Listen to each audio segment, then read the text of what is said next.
Today on Sekulow Live, the Supreme Court rejects Texas's lawsuit. So what happens next in the election challenges? We'll talk about that and more today on Sekulow Live. Live from Washington, D.C., Sekulow Live. Phone lines are open for your questions right now. Call 1-800-684-3110. That's 1-800-684-3110. And now, your host, Jordan Sekulow. All right, welcome to Sekulow Live. This is Jordan Sekulow. We are taking your phone calls at 1-800-684-3110. That's 1-800-684-3110. I know a lot of people have questions about the Supreme Court order in Texas. I've done interviews about it on places like Newsmax, but we do want to cover that for everybody and what happened, so I think we want to cover that right off the bat. Yep. There's a very short order after you had states, 18 states ended up on the side with Texas, 20 plus some territories on the side of the 4 states that Texas was suing. You had 126 Republican members of the House of Representatives, including the GOP leader, Kevin McCarthy. You had 2 states saying you need to hear this case, but it came down to 2 very short paragraphs from the Supreme Court, Dad. Yeah, let's break it down. First one says the state of Texas motion for leave to file a bill of complaint is denied for lack of standing under Article 3 of the Constitution. The court went on to say that Texas has not demonstrated a judicially cognizable interest in the manner in which another state conducts its elections. All other pending motions are dismissed. So remember, there was a complaint to be filed. A complaint to be filed that sought to have an injunction put in place that would then allow for the state legislatures, ultimately if they prevailed, to select the electors. The court said Texas did not have standing. That means they were not the Supreme Court, and this was 7 justices said this, that there was not appropriate standing, meaning, Harry, that there was not a legal cognizable injury to at least in the court's view, for Texas. I think that is correct. And I think the Supreme Court arguably was wrong in that assessment, as Justice Alito and Thomas suggest. But I also think that we have to respect, at the end of the day, the Supreme Court's decision-making and their capacity to understand the rules. And and I pointed this out this morning on Newsmax. I think one of the reasoning, even from the conservative justices on the court, could be we don't need to do this. These 4 states can take care of themselves. Already had the ability, through their Republican state legislatures, could have thrown out all the Democrat electors. Yep. Said, we just don't like the way this was done. Doesn't take a court case, just a vote. They all had the votes to do it. I mean, they all were in control. Their votes weren't there. But if they want to do this remedy, it doesn't take Supreme Court action. So I think what we've learned, at least from this court, is that when it comes to election matters, they don't see another state's that equal protection argument that you're disenfranchising our state voters. Yeah. They don't accept that argument in this court. Let me say also, though, that Alito and Thomas disagreed. They said the court should have exercised jurisdiction and accepted the bill of complaint. But very important here, they would also said that they would have granted the motion for the bill of complaint, but would not grant other relief, and they expressed no view on any other issue. So they would not have granted the relief, which would have been the injunction, and they would not have voted for that. Yeah, so really when it comes down to it, 9-0, they would not have granted the relief being sought by Texas is really what is being said in this, even though Justices Alito and Thomas agree that the original jurisdiction of the court should mandatorily be invoked when state versus state. And I do think, Jordan, what you said is right. I think that probably the majority of the court, including Amy Barrett, we don't know this, we're thinking, wait a minute, this is almost like a political question doctrine. The state legislatures, and here's 4 Republican state legislatures, have a way to cure it. And they could cure it today. Yes, they could cure it today. They're running out of time. But they could have cured it this whole time. They could have said, you know what? Courts may not have liked these challenges, but we believe this is too much shenanigans occurred. And so we're going to put in our own slate of electors. And there was nothing that any court could do in the country to stop it, nothing the Congress could do to stop it. But none of these 4 state legislatures had the guts to do that. They were all Republican-controlled. And I mean, they're running out of time because electors are voting as we speak.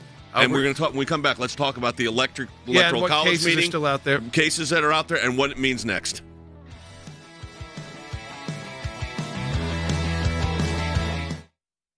You're reaction to the Supreme Court's decision on that Texas lawsuit? A little unfortunate, to say the least, that we didn't hear more from the court on at least their reasoning, because I guess as it stands today, a state doesn't have standing to bring a challenge of original jurisdiction to the Supreme Court to challenge how an election, especially presidential, where all the states are voting, was run in another state, even if it was alleged that there were U.S. constitutional violations. To those state courses that are still pending, potentially those in Michigan and Wisconsin as well. How closely is the campaign following litigation in those states? The Wisconsin Supreme Court, you'll hear probably a decision from them before noon today. That's when their electors would vote in the state. They had the hearing on Saturday. I expect that decision by noon Eastern time today or sometime before that, because that's when the electors would go to vote in Wisconsin. The case is out of Michigan, where these individuals have brought lawsuits, sometimes not connected to the campaign. There could be additional litigation as well in this time period between today and January 20th, obviously when the next president takes the oath of office. This fight, I want to make clear to everybody, continues. It continues legally. The other options available, these constitutional options available. One thing I will say about the Supreme Court decision is that I think there may have been this thought process by the court, and I'm just guessing here, but I could see where even a conservative justice would say, you know what, these state legislatures could have handled this. Georgia, Pennsylvania, Wisconsin, Michigan, they could have handled this without us telling them what they did was wrong.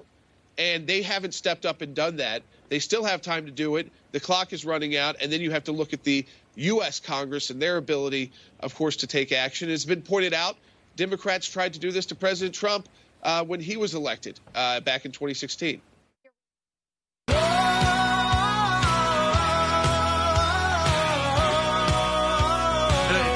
Like early, but then I was at a Christmas event earlier with a socially distant Santa Claus with plexiglass, which I think the kids actually may have. It was like much less. There was no crying with, so he with wasn't Santa, scaring anybody. And you got to talk to Santa through a microphone, which was kind of cool, and have this conversation with Santa that everybody could hear, which was fun. But you were thinking like, wow, is it Christmas? We're 10, and then, 10 days out. No, he said 12 days yesterday, and I was like, wow, the guy, the Santa, and I was like, wow, 12 days. He's the real Santa. I think it's because the election, of the election, and I'm sure for a lot of you, and COVID. So you combine Thanksgiving wasn't really normal for most people. Things aren't back to normal for most people. Schools are, a lot of them closed early, even in red states, even in places that have been more open. It just seems like it's not a normal year. And then you realize, wow, we're up to, Christmas music is playing. And it's a good reminder of the importance. It's not just a fun holiday, obviously, about why we all celebrate Christmas and the birth of Christ. But I think it is more difficult for people to make the pivot when you're not able to go to your church's the services leading up to, and you have to watch them online, or you have to be one of the few people that signs up. And even then, I've noticed in places where, even though the Supreme Court's been very good on the church attendance, I've noticed that people are still very concerned about going. And there's no child care and things like that because of COVID. So it's tough to go. I've got 2 young kids. It's tough to go to a more solemn service leading up to Christmas. No, of course. People understand that. Look, we've been fighting for churches to be able to meet, but you got to be cautious, and they are. Let's get back to the discussion. Yeah, I want to get back to Texas for people. Yeah, if you're on Facebook, by the way, or on YouTube, let me encourage you to, first of all, subscribe to our page. So all you hit is subscribe, and that bell will let you know when we're on, as we're on live right now. So we encourage you to go do that on Facebook, go live, and also, of course, on YouTube. We're also on Rumble delayed, and then we're up on Twitter and Periscope and aclj.org, of course. But we want you to subscribe and share this. We're really important to share this with your friend. The Electoral College is meeting today, so let's go to that. Yeah, so as we speak right now, it's interesting. I thought we're waiting for news out of Wisconsin Supreme Court, because that was one of the cases that had made it all the way to the Wisconsin Supreme Court on their votes. But their electors started voting at noon Eastern time, right when we went on the air.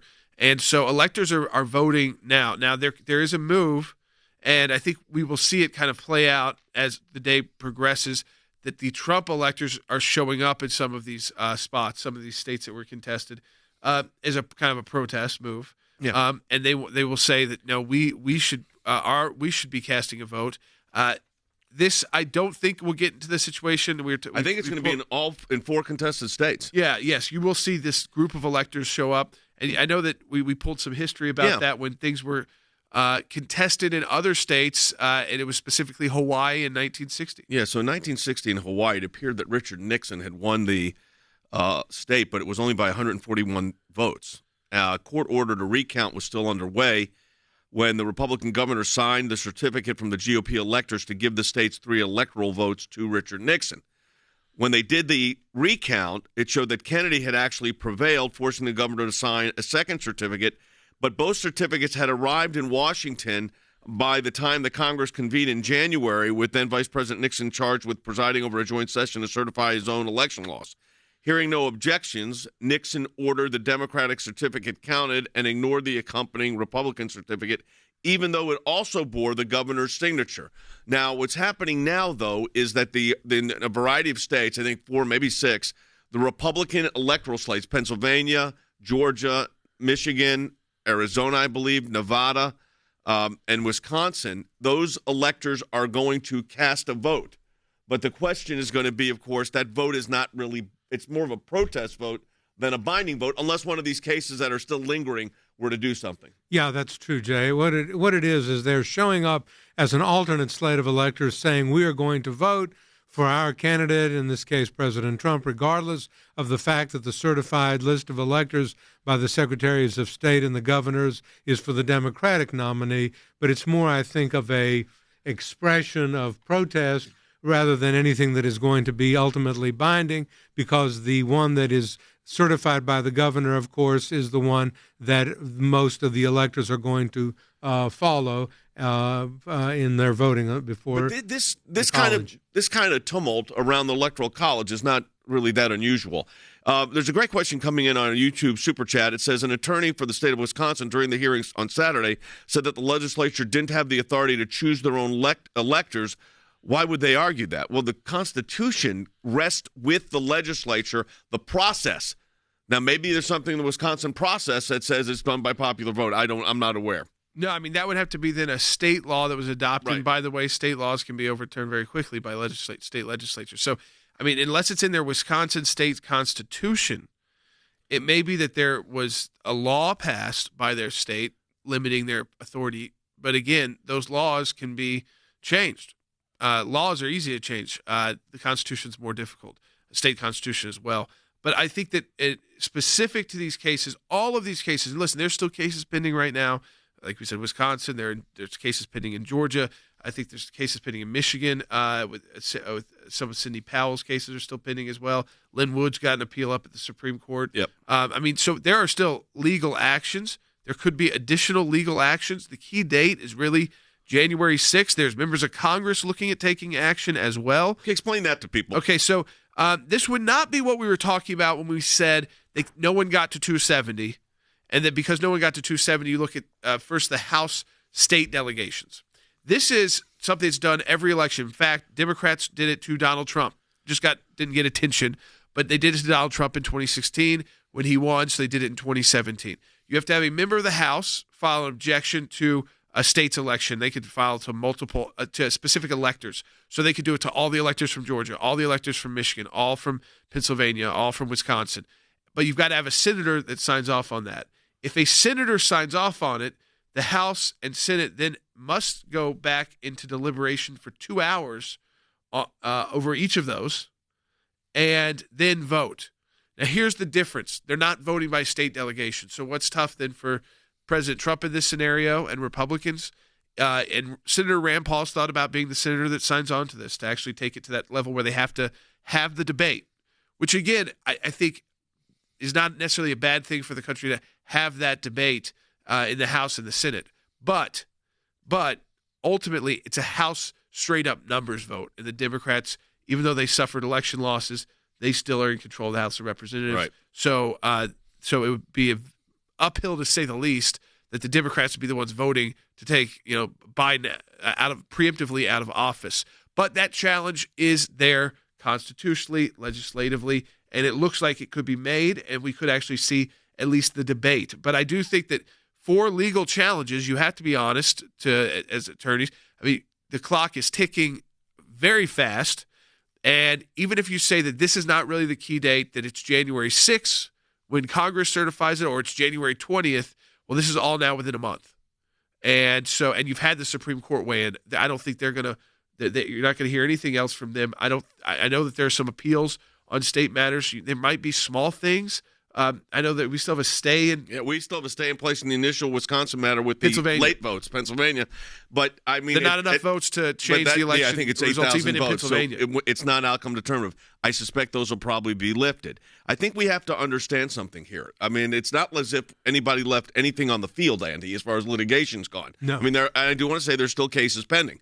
But as nothing was left on the field, we went to every possible avenue that could be legitimately explored on the legal front. That has not worked.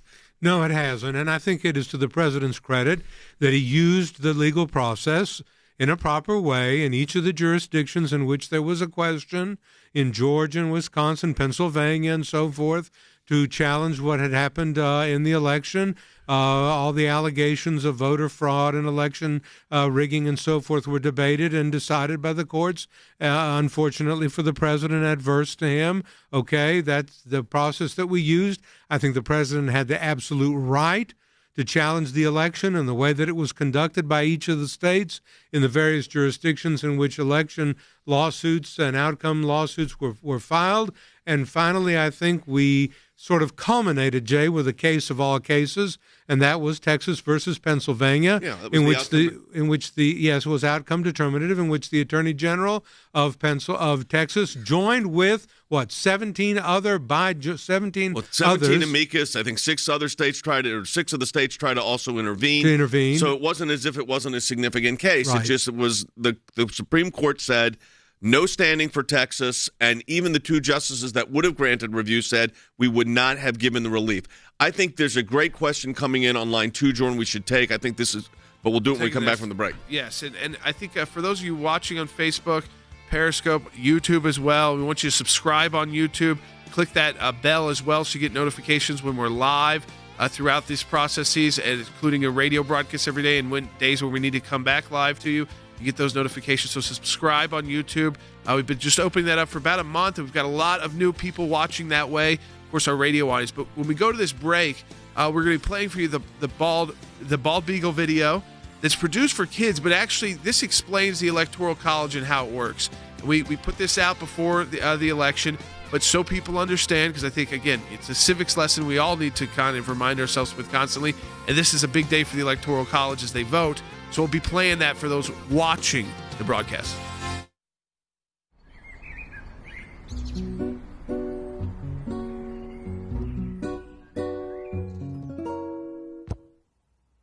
Ready to go, kiddo? Go? Where are we going? The store? No, it's election day. I'm going to vote. You should come along to see how it works. Your mom's going to meet us there. Ah, Dad, that sounds boring. It's not boring. It's actually an honor. There are countries where people don't get to choose who's in charge. And that would be pretty scary to me. Having the right to vote for our leaders is something we should be thankful for. So the person you vote for wins? I wish it were that easy, but no, not always. It's a little confusing. In America, we have something called the Electoral College, which determines who gets to be president. You have to go to college to vote for the president? I am so confused. Honestly, I still am too. But no, it's not that kind of college. The Electoral College is well, how do I explain? Perhaps I can be of assistance. Who are you? I am U.S. Amy. Are you a superhero? I like to think so. I'm here to help guide confused citizens through the election process so that they can do their civic duty and vote. That's a very specific superpower. Some states are big, some states are small. The Electoral College makes it fair for them all. A catchy jingle. I did not see that coming. All right, here we go. So that is a Bald Beagle, which has a channel. Yes, on YouTube, and has some stuff coming out for Christmas as well for your kids. It's great. You watch on YouTube, and you can do it on your TV too.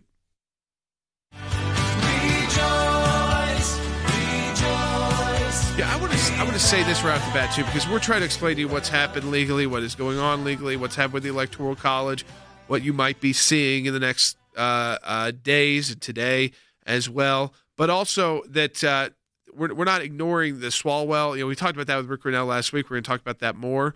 We've got a Freedom of Information Act request that we're working on right now. Yeah, we're talking about that a little bit more later in the broadcast. So Freedom of Information Act requests that we're preparing on that to know exactly who knew what. Like Nancy Pelosi knows all this and then puts them on the Intel committee. Why is that okay? What did she actually know when they get these not defensive briefings and what that means? As well as the issues involving Hunter Biden, his father, the criminal investigation into Hunter Biden, which now includes Burisma, and now all this idea that this was somehow a lie. He has been under criminal investigation the entire fall, and it looks like for maybe a year. Again, remember Joe Biden said that the president was lying when we talked about that with Hunter Biden. Now we get those emails coming out saying that they were Joe Biden's office mates with these Chinese investors and things like that. We're going to get into all of that at the ACLJ. In fact, I think tomorrow I want to get into the Swalwell thing pretty deep. Yeah, because this was a guy that caused a lot of trouble, tried to cause trouble during the impeachment while he knew that there was a whole issue going on with him and the Chinese. I don't want people to ignore what's going on with Joe Biden and Hunter Biden either, because you think about what the grounds for impeachment were for this current president, President Trump, and what we had to defend, and they've actually got a criminal investigation going on into his son, and he was doing business with his son, lying about it. So who else did he lie about it to? Well, they tried to impeach the president over a phone call with the president of Ukraine. The Joe Biden matter involves government business between the government of China, purportedly, and the Biden family. And that was that going to get a pass in the House of Representatives? It's going to be careful, though, because House of Representative margins, very thin. Very, very thin. And it may take a year or two, but so tomorrow on the broadcast, I think it would be good for us to take a look at the Eric Swalwell thing, and I want some of the statements he made during the impeachment about the president being an agent of this one and that one. I mean, we got all those. Let's get all those statements.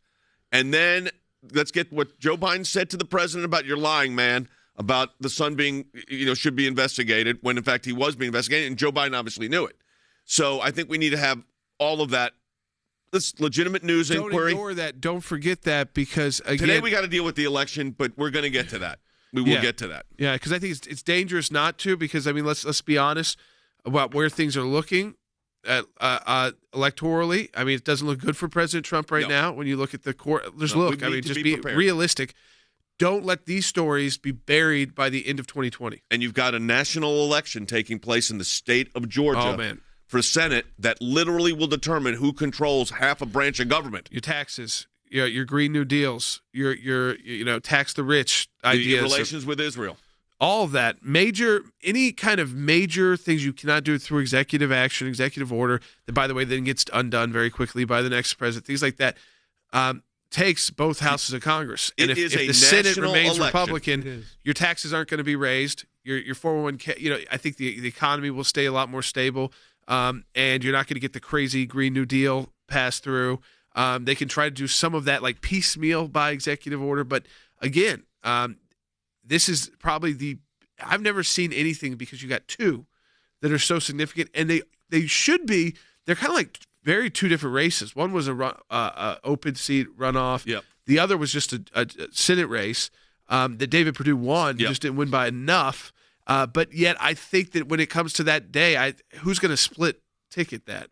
Depends on who's going to show up. Let's take Steve's call from Montana. That's a very good question. Hey, Steve. Welcome to Jay Sekulow Live. You're on the air. Hey, Steve. Hi, gentlemen. Thank you for taking my call. The Supreme Court rejecting the Texas case is just devastating. So I have two questions for you. Yep.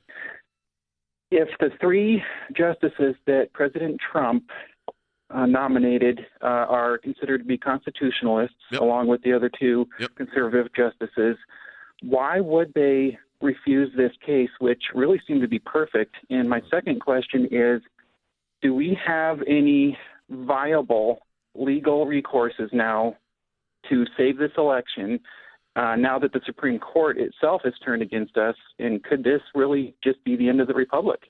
Well, I don't think it's going to be I don't think any of this is the end of the republic. I mean, our Constitution endures. Now, let me answer a couple of these.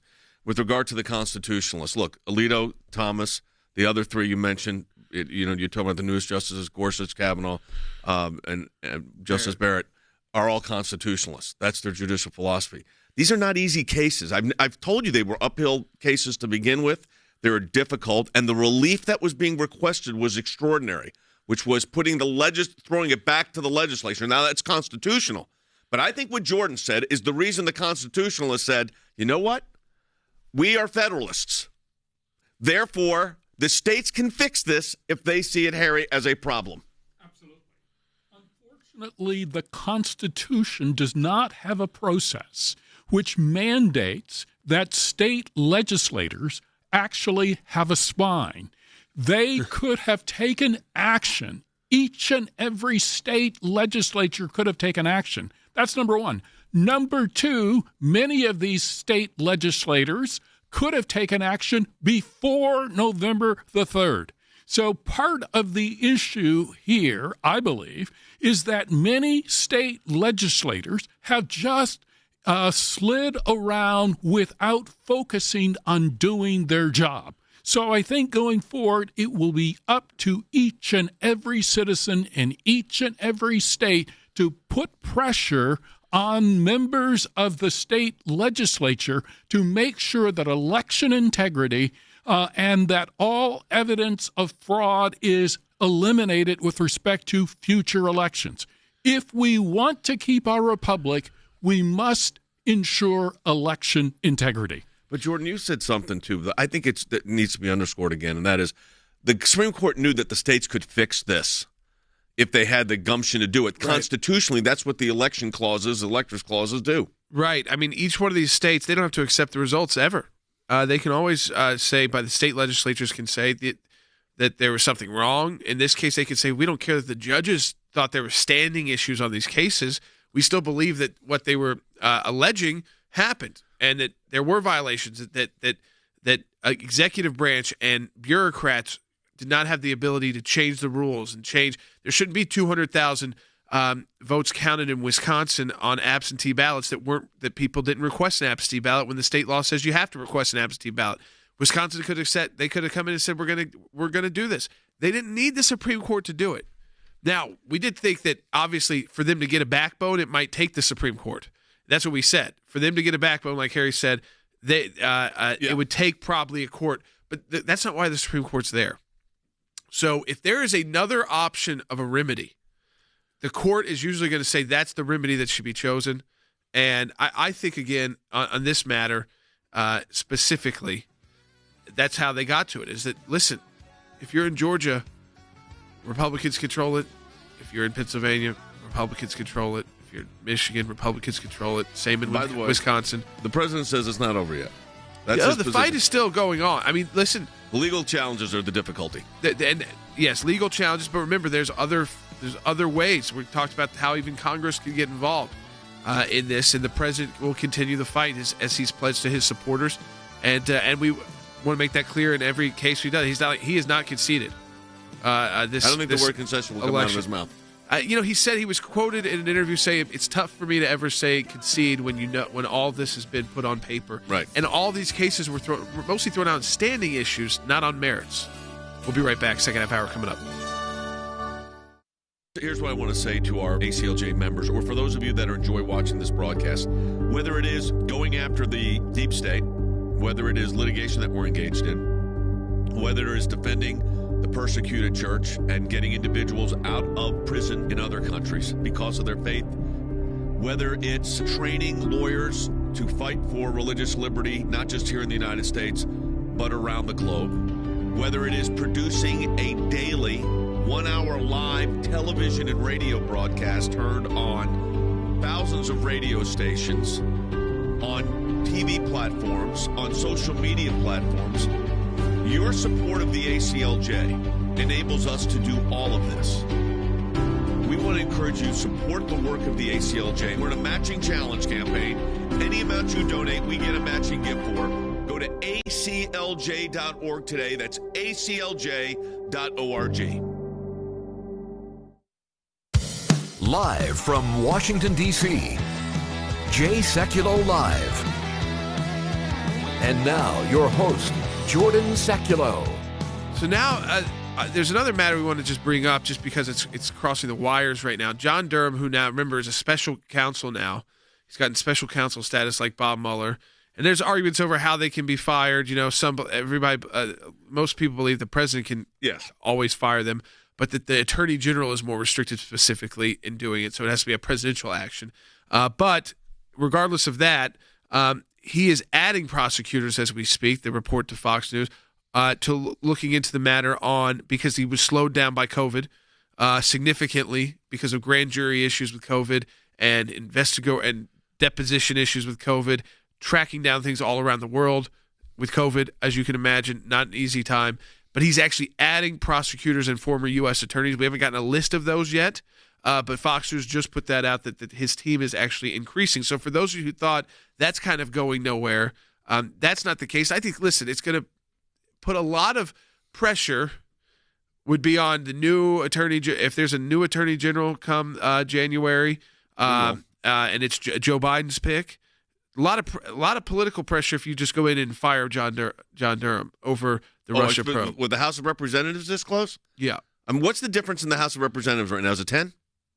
They have a 5 majority. 5. Let me tell you what they can't afford. And the Senate might stay Republican. So and that's why, early voting started in Georgia today. Yeah. You have in Georgia, and we're on a lot of stations in Georgia, a national election. Now, Andy, you're from there. I mean, it's a national election going on down there. I can't emphasize a Baptist preacher in an election to fill the seat of Senator Isaacson, who retired. That is a very close election. Senator Perdue is seeking to re-elected in a seat in which he is contesting against a Marxist, a young man who's never had a job in his life, and who is a very liberal and very radical. And who ran a heck of a race because he almost beat him. He did. He came within 1.7% of beating Senator Perdue. But it is a national election in that election is going to determine who is going to control the United States Senate, Jay. Yeah, no question about it. I think you've got to be looking at it that way. Let's go ahead and take let's take John's call out of Ohio. John, go ahead. Hi, thank you for having me on. I love watching your program, and I'm very grateful for it. Thanks. Considering that January 6th is coming up, and the vice president has to certify the final electorals, with any pending legislation, does that allow Vice President Pence to say we cannot certify the votes? No. I mean, that's not how it's going to happen. It's presented. That's more of a ministerial act, right, Harry? I mean, I think that is precisely correct. Yeah. I think what the caller is getting at is not. Congress could do something. Congress could say, "Hey, no, we don't think this was valid." I think that's a real long shot. There are also a few long shot legal cases out there that may indeed become outcome determinative if you can accumulate all of them together. But right now, I think it looks very, very dicey with respect to the litigation front. Yeah, I think that litigation in this kind of situation, like I said, we've not left nothing on the field here. I mean, we've been to the Supreme Court on multiple cases, district court cases. There's still some state court cases. So that's all pending. But anyways, we're going to continue to cover it. Tomorrow's broadcast, I'm going to get into this Eric Swalwell thing because he was difficult during this impeachment. And now he's right in the middle of it with China. So we're going to get into that tomorrow on the broadcast. I want you to remember, too, as well, that December is a matching challenge month for the American Center for Law and Justice. How we bring you this broadcast every single day. It's all of our attorneys, how we're able to represent people at no cost. And even many of you have probably have been represented. A lot of families represented during this COVID issues with the school issue. We're still doing that. And we do that at no cost. And, of course, all of the work we do in government affairs in Washington, D.C. and all over the world because of your financial support. December is a matching challenge month.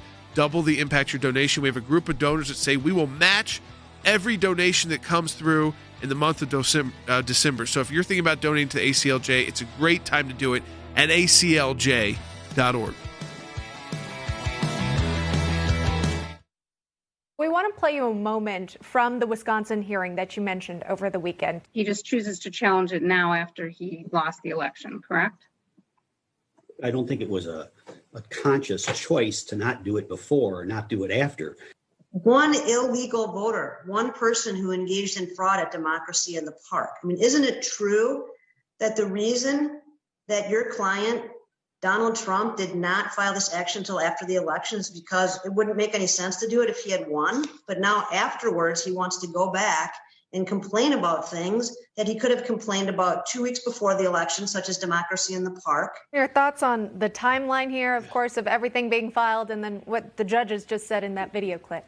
It's been very frustrating, of course, because we've heard this time and time again on the Trump legal team. In many cases, the campaign did file earlier, and they were told, we have to wait. And then when we went into court after it happened, we were told, well, you're filing too late because it's already happened. And I think that's the exact line of question there. And you saw these two Wisconsin Supreme Court justices focus in on one of the small allegations in this much larger lawsuit over 200,000 plus votes, like in Wisconsin, where the main issue was not the Democracy in Park and the one instance of fraud, but was the fact that you've got nearly 200,000 people who sent in absentee ballots but never requested them. And that's a requirement under Wisconsin state law. I mean, this case wouldn't have gotten to the Wisconsin Supreme Court.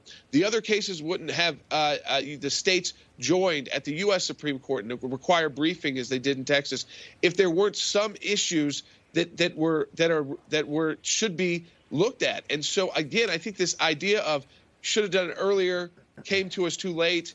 That is just a way of the judges or justices in that matter in Wisconsin trying to work around actually dealing with the problem. We want to play you.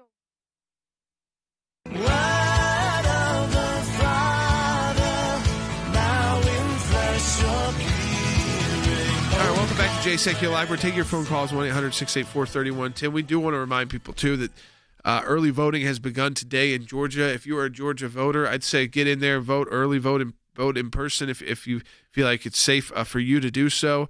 Because, again, there's lawsuits filed there that have nothing to do with the presidential election by the RNC to make sure that this Georgia Secretary of State all these consent decrees that were put out because they were getting sued by Stacey Abrams' group, and that was such this is going to be litigation. Yeah, really awful. Oh my God! And Georgia then they conceded to them. Unreal. They absolutely changed the whole signature verification, changed the entire election. Yeah, I mean, it's like self-induced fraud. Yes, and so there's lawsuits there on Georgia conducting an election subject to the laws of the state of Georgia, and the fact is that that we're even in a spot where we have to file a lawsuit like that coming from the RNC.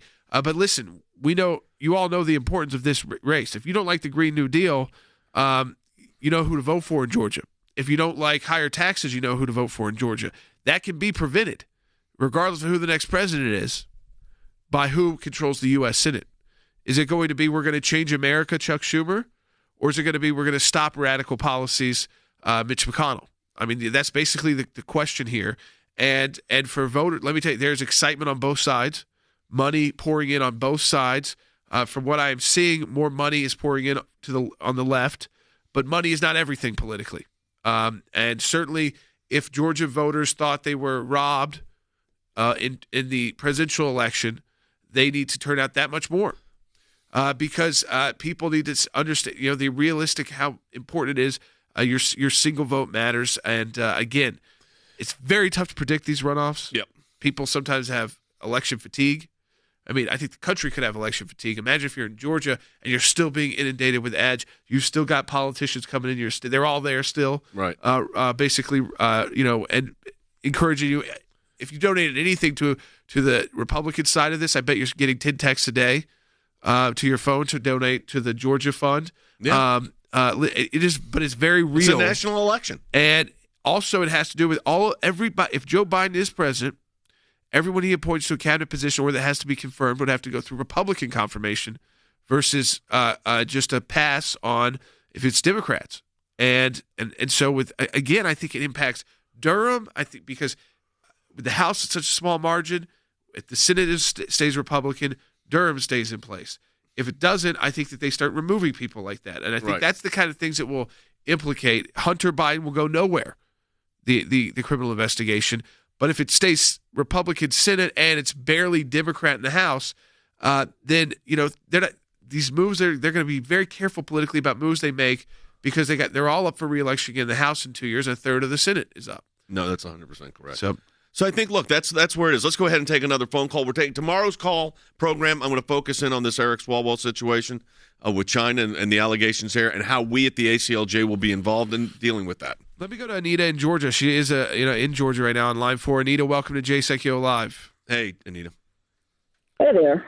It's good to talk to you guys again. My question is about the Dominion machines, which we know flipped votes, are still going to be in play.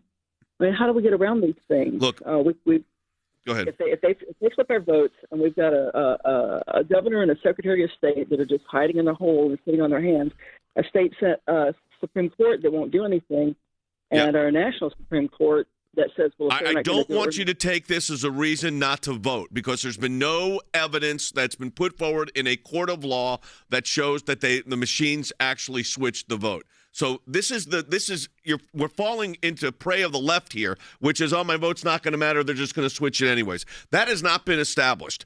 So don't lose your right to vote, and don't lose the control that you have over the outcome of where the Senate ends up because of these allegations involving Dominion. This is what the left wants you to do. They want you to not show up, Andy, in your home state. That's exactly right. What they're saying is they're putting out stuff about the Dominion machines being defective or not scanning the votes right and so forth. This has not been proven beyond a reasonable doubt or any other standard in a court of law. Don't let that stop you from voting. You go into that precinct. You can begin today, December 14th. You can walk in and early vote in your county, in your precinct where you are registered, and you cast your vote. Don't let them take away your right to vote by you saying in exasperation, well, it's not going to matter. It is going to matter. It's going to matter a great deal. Look, America is based on the ballot box. You need to do it. Also, remember this. In those Dominion machines, David Perdue got more votes on Election Day. Okay? He got more votes on Election Day. In most states he would have won. Yes. It was just Georgia has this particular state law on how that goes. So don't overreact to that, please. Let's go to Gail in North Carolina. Hey, Gail, welcome to Sekulow Live. You're on the air. Thank you for having me, and I appreciate all the work, hard work, diligent work that you have done. I think two callers before me asked a similar question to what I was asking, and is that is there any of these legal cases by chance happen to get vilified, and can the Electoral College voting be changed or can the election be overturned once the Electoral College votes? Look, the key date is actually January 6th when it goes to the United States Congress. This is a statutory date. Now, let's be clear, the legal challenges so far have not prevailed. Now, there may be legislative options, but the Electoral College is voting today, and I suspect at the end of the day there will be enough votes cast in the Electoral College for Joe Biden as president, with the caveat that there will be votes cast, whether they're valid or not, different question, for the Trump slate in these 4 or 6 states that are out there. But the legal issue here is, I think, very difficult. I mean, there may be some more cases filed that people are saying. There's the issues that are already pending. Everybody's waiting for the Wisconsin Supreme Court. But look, legally, nothing was left on the table here. But it's a very difficult case. I think we'd be kidding ourselves if we told you this is some easy road. It's never mislead you here. Road. And I think that and overhype things. We've been walking through this process the whole time. We said, the big case, it was a be-all, end-all, was the one at Supreme Court. It was outcome determinative. It had enough electoral votes at stake. You had a number of states basically divided on each side, and it was kind of a new thing for the Supreme Court to get. It was different than Bush versus Gore over, how many recounts in a couple of counties you're going to keep doing over hanging chads. But it involved this kind of widespread issues in 4 different states. And so I do believe the Supreme Court, probably even the conservatives said there, is that these state legislatures don't need us telling them that we don't need to invalidate their elections or tell them to stop counting, which is what they did in Florida during the Bush versus Gore case. They have all the remedies available. They can put in whatever electoral slate they want. No one can challenge it even to the Supreme Court. So if we step in and invalidate it, what does that actually do? It just, again, the states don't have to do anything specific. Remember we said, even a win at the Supreme Court isn't a guaranteed victory for President Trump. It just puts more pressure on those states to put in a new slate of electors that mirrors what the allegations were. Yep. Let's go ahead and take the caller on one. We got time to get. Yeah, Nancy in California on line 1. Hey, Nancy. Hi, fellas. So I understand what you're saying. I guess I hear what you're saying. I don't quite understand because they say that it's a state issue with the whole Texas thing, but that affects the entire country. I mean, they took the abortion case. That affects the entire country. Yeah, but under the Constitution, the election process is done by the states, Harry. That is in the Constitution of the United States. The states are responsible. You don't have a constitutional right federally to vote for president. Your states happen to, that's the method they chose. Absolutely. So if you look at the Constitution clearly, Article 2 of the United States Constitution essentially governs the vote for president. And what does the article in the Constitution suggest? That the state legislators govern the process. So the decision that the Supreme Court took on Friday, in many respects, said, effectively, even though it's not written out, it's up to the state legislators to cure this process, which many of us see as defective on its face, but the cure lies with the state legislators, and so far they have elected they can fix it now. Not to have a spine infusion. They could fix it right now. And then the Wisconsin Supreme Court rejected the president's election challenge. And that's what that the has Republican. come out. That was the. What was the vote? I'm looking at it right now as we speak. There's it's a 4-3. Wow. It's a seven justices on the Wisconsin Supreme Court. We'll get some more analysis on that when we come back from the break, maybe. All right, folks, if you're watching on YouTube or Facebook, hit the like button or the subscribe button on YouTube. Hit the bell. Share it with your friends. We are almost at 300,000 subscribers, about 25,000 away. I'd like to hit that this week. That would be great. We encourage you to do that. Also, don't forget the ACLJ and a Matching Challenge campaign. Any amount you donate, we're getting a matching gift for. Yeah, that's right. ACLJ.org. We have a question from a donor, Al Moore, on YouTube. He wrote in, I'm a monthly donor at ACLJ. Is my donation matched? It sure is. Yes, it is. So for those of you who are already signed up for auto donations monthly, you get the match. So you double the impact of your donation as well. This is where the Constitution really, really is in play. Now more than ever, the ACLJ needs your critical support as we continue the fight at the highest levels of government and in courtrooms across our country. Let me just kind of explain to people why we fight. One is for election integrity. I mean, that's part of the ACLJ's goal, is constitutional election integrity. We don't want this. This should not be the norm. American citizens deserve free and fair elections.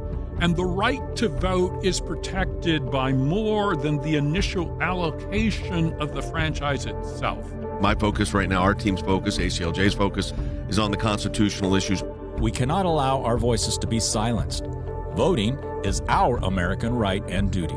Count every legal vote. That does not mean to count every vote that came in. To make sure the constitutional mandates are filed. We did that in Bush versus Gore, too. That's not a partisan issue. What does the Constitution say about this? The flurry of the information of was this wrong here? Was this bad here? The voting machine's wrong here. Taking that all in now as attorneys and putting it into actual legal challenges with evidence. The American people need to have confidence in the fairness of their elections. People of both stripes politically are beginning to lose faith in our electoral system, and we simply cannot allow that. You got to run this down because that's a constitutional obligation, is to make sure to the best of your ability it was fair. If it wasn't, that needs to be pointed out. Right now, we must defend our Constitution. It is the cornerstone of our freedom. We're working on this government affairs team, of course. Our legal team is all over all of these issues. Fight till you can't fight anymore. That's how you have to do this. That is why we fight these legal battles until there's no more legal battle to fight. Don't let your vote be silenced. Join the fight at aclj.org and have your gift matched today. This is... So, very similar to a lot of the cases. In fact, it kind of mirrored what I said on Newsmax this morning. with this Wisconsin Supreme Court election challenge. 4-3, by the way. That's how close these cases. People People need to understand how close these cases and Wisconsin are. flipped. Yes. The electoral votes would have flipped in Wisconsin because there were 200,000 plus votes being challenged in this case. Most of those votes were for Joe Biden because they were absentee ballots that went out to people in 2 counties, which are heavily Democratic, and they didn't request those absentee ballots, which you have to under Wisconsin law. And even the justices who are part of this 4-3 majority said it was illegal, said it was fraud, but not enough fraud, and that it was too late. That was challenging the rule book after the game. But let me tell you, folks, go back months, and you will see courts saying, can't challenge this now because you haven't shown any harm yet. So the rule books were challenged. We know the attorneys that were doing it all across the country for months leading up to the election. And all the courts said, for the most part, and not every situation, but for the most part, you can't challenge these now because you haven't actually been harmed. And so you've got to wait for their harm. Now, and then the court, 4-3, over 1 vote difference in who won the state of Wisconsin. Unreal. So, when you think about to think that these battles weren't fought all the way out. That's what I keep telling people. They were, they have been, and they still are in some states. So there's Wisconsin. So you got to check mark that. We were talking about that was hanging out there. It's not hanging out there anymore. And I don't know that there's any other legal challenges there left in that state. Some of those, there was a federal court case. There was a federal court case. There are a bunch by Sidney Powell that are lost. sealed. There was a Trump appointment. There's a bunch by Sidney Powell that are under seal, so we don't know a lot about where they are with some of the Dominion issues. But again, these courts that were taking it seriously, they did the Wisconsin Supreme Court, and they put out the election right as the electors were voting in their 10 electoral. Let's take Tracy's call in Georgia. Yep. Hey, Tracy, welcome to Jay Sekulow Live. You're on the air. Line 6.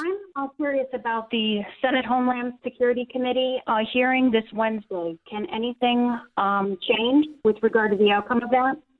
No, the Senate does not have the power to change the outcome of the election. Congress does. So the House, a member of the House and a member of the Senate have to put forward a challenge to electors. They have to do it to they could do it to all the electors in Georgia. You could do it to one elector. You could do it to some of them. And they could do it to each of those 4 states in question: Georgia, Wisconsin, Pennsylvania. Again, you could do this whole Michigan, and you have to have a House member and a Senate member. If one House member, one Senate member contest it, they then must stop their joint session to certify the election and debate it. And then after the debate, they have to have a vote. And the vote would be pretty close probably right now. But in the Democrats control the House. This is not the same as if you can't get to 270. So there is a way for Congress, but there is not a way for the Senate alone to do it. And right now, realistically speaking, Democrats, even with their slim majority of 10 votes, they're not going to vote to take out Joe Biden's electoral votes. No. So it might happen. We might see this move happen where the joint session ends. They have to go into debate. I don't think that's necessarily a bad debate to put these issues out there. And so Rand Paul's thinking about doing it on the Senate side, but it hasn't 100% committed to doing it. You have to have a U.S. senator also sign on. So it takes one member of the House, one senator. They did this to President Trump in 2016. So this is not new. It's not some kind of harassment. It's done regularly. Every time a Republicans won the last 3 elections, there were 2 Bush elections and Trump's election, the Democrats did this. So exactly. So it's always done. There'd be more attention on it this time. But no, the U.S. Senate alone, they can investigate, they can put the info out there, but they cannot change the outcome of an election. And that's a good thing, by the way. I don't think you want one branch of the Congress to be able to change an outcome of an election, even if you really don't like the outcome. But we'll keep trying to take phone calls and comments as they come in. Let's go to Kenneth in Illinois. This is interesting because I can ask Andy about this. Kenneth, welcome to Jay Sekulow Live. You're on the air. Hey, thank you. So my question has to do with paper ballots. With all this information about Dominion coming out, I'm wondering if people will want to use paper ballots. But my question is there any focus on that? Because if there aren't enough paper ballots, then people will be forced essentially to use Dominion or a provisional Dominion ballot. is used whether or not you mail in or not. It's a scanner. It's your scanner. So you might get a paper ballot, and you do, and then you vote in electronically. And then you get a paper ballot that scans it in. So it's supposed to be like a two-step verification. Right. That's what happens in Georgia. It happens where I vote too. Right. You go to the voting machine. The voting machine comes up. It's a computer screen. You press it, and once you finish, it says, "Do you want to change your vote? No, yes, whatever." And then you say "cast ballot," and you push it on the screen, and then a document is printed out, and you take that document and you go to the scanner and you put it in the scanner, and you better look at that ballot before you put it in the scanner to make sure that it reflects what you put on that screen. I looked at my ballot very carefully to make sure it reflected what I put on the screen. And then once that ballot is scanned, you have cast your ballot. So there's the answer for you right there. But again, I want to remind you, Senator David Perdue beat John Ossoff with those machines. Stop. If you're a Georgia voter, don't not vote. You better get out there and vote and get 10 more friends to vote. But stop being discouraged. You could definitely win these elections. Republicans were leading in both. So they just need you to show back up again and stop being discouraged. Who's putting out discouraging stuff? Who's trying to scare you away from voting? Let me tell you, it's Democrats. It's liberals. It's the left who's trying to put this out there. Yeah, I think that's right. There is an attempt. Look, let's be realistic. There is an attempt to persuade you to not vote. Yes. They want a low turnout because they figure their people will turn out. Georgia voters are discouraged because what happened to the president. Republican voters, yeah, Republican voters, and therefore don't vote. That would be, first of all, I don't care Republican or Democrat, you should vote. And under those Dominion machines, remember, Perdue won. Loeffler was a different case because there were so many people running for that situation. But if you add up, I think really Loeffler and Doug Jones, they were winning by like, they would have 70%. It would have been like a 60% victory. True. Yes. So let's see what happens. Election voting started today in Georgia. So out there and early voting. So get out there and vote. That's what we want to encourage you to do. Let me say this, as we kind of wrap up the program today. If you are new to us on YouTube, especially, because we just really went live in the last month, we want to encourage you to subscribe to our channel. Now we have about 276,000 subscribers. That's correct. So what I want you to do is subscribe right now. If you're watching us, just hit subscribe and hit that bell next to it, because that will let you know when we come live, because sometimes we come at different times of the day when we have news. Now, I want you to do that because I'd like to see us get to 300,000 certainly by midweek if possible, or by the end of the week. And we'll keep growing. That's a good way for us to communicate with you. Same thing on Facebook. Hit like and follow. Same thing on Instagram and Rumble. I don't know what their notification process is, but we're posted there. It's not live, but a couple hours later it's up. So we encourage you to go there as well. All these platforms, and of course on our radio broadcast, you can call your friends and tell them to listen in. And millions of you do that. But also, don't forget, we're in a matching challenge campaign right now. Jordan's letting you know what to do. Folks, stand with the ACLJ. We're getting near the middle of the month here. We're doing great, but we need to keep the momentum going. Folks, aclj.org. We have a matching challenge the entire month of December. It means you double the impact of your donation. How is that possible? What does that mean? We have a group of donors to ACLJ that agrees to say, we will match every donation that comes through in the month of December. Now, you've got to take the initial step and make the donation, and they'll match all of them that come through, so you double the impact of your donation today at aclj.org. We'll talk to you tomorrow.